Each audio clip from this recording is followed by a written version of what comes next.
What's happening, people?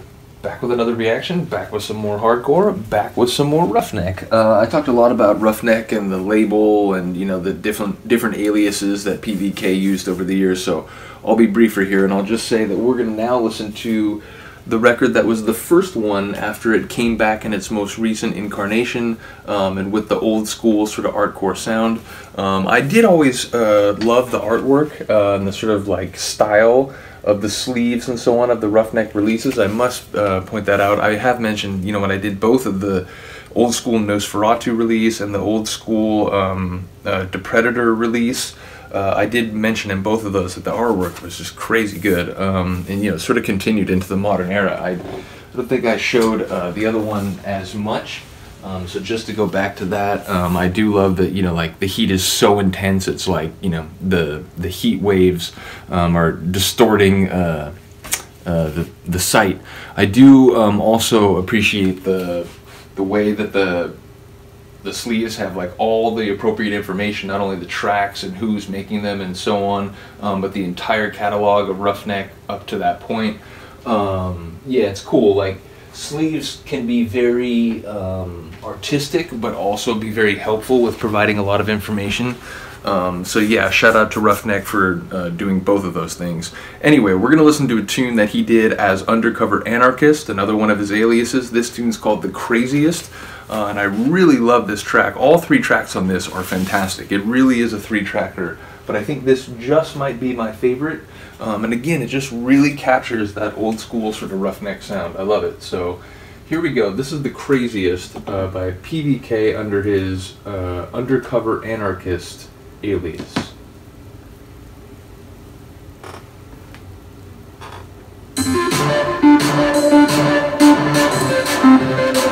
Sort of like computers talking acid language vibe to the beginning.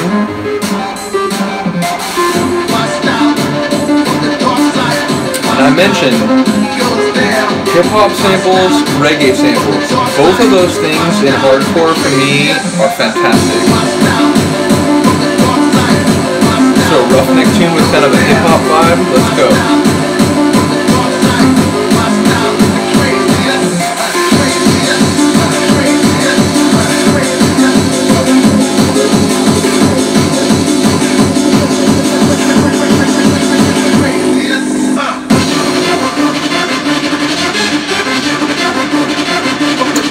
Tension-filled, aggressive, sort of frantic synth riff. Just vintage.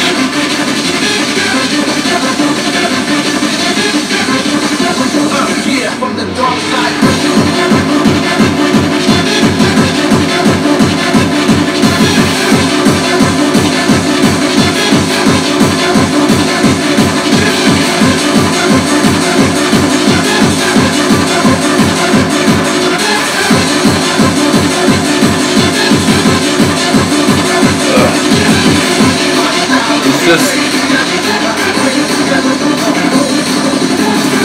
You didn't tell me what year this is from if I was singing it for the first time.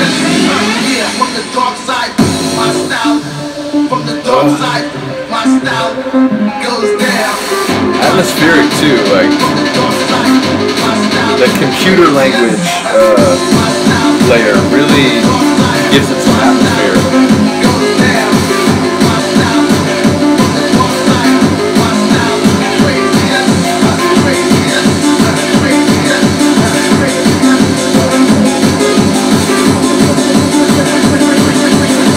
I like how the hats came in there. I like the way that vocal rolled us into the next section.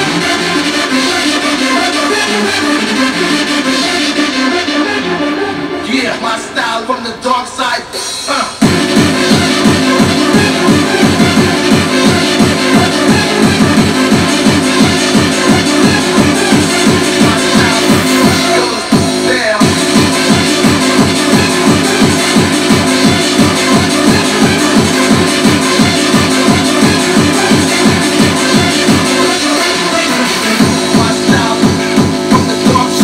Interlude.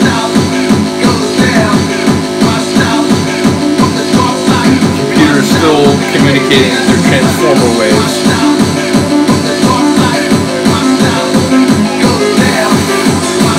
great use of the vocals again. It's like a simple like loop, but well used.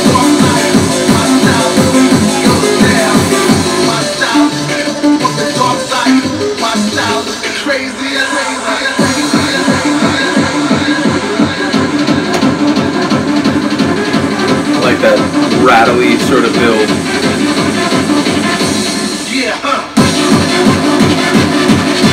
Brilliant. On the way out the door, we still get this.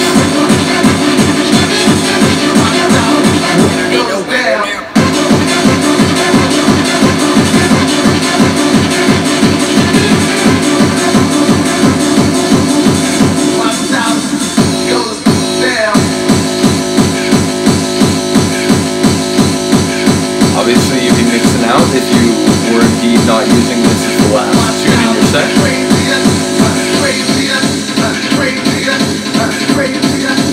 And again, this leads you right into your like final transition.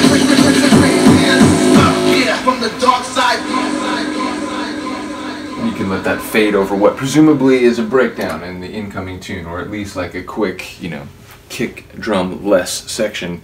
Yeah, shout out to that tune. I really like it. Probably my favorite on the record. As I mentioned, all three on this are like real A+ sort of quality, but that one, when I was, you know, when I get a record, I've mentioned it before, I'll sort of, you know, record digital versions so that then, you know, as I'm preparing to do a set, I can kind of like, will that go with that? And I can just sort of click on tunes and hear them and sort of like, okay, now I'm going to go get the record, rather than like dragging everything out and then have to put a bunch of records back, whatever.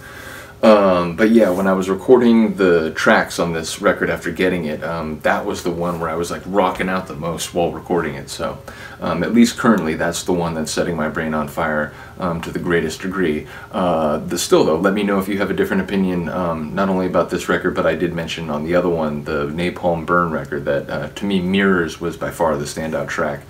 Here, again, I think this one might be the standout track, but the difference between the three, I don't think is notably as big. Regardless, let me know if you have some of the new Roughneck records as well.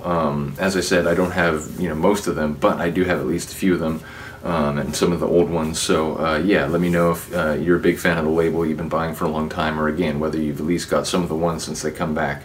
But yeah, let me know if you have any other requests, hardcore related or otherwise. Always looking for feedback. Other than that, thanks for watching. Have a good day, have a good night. I'll see you next time. Peace.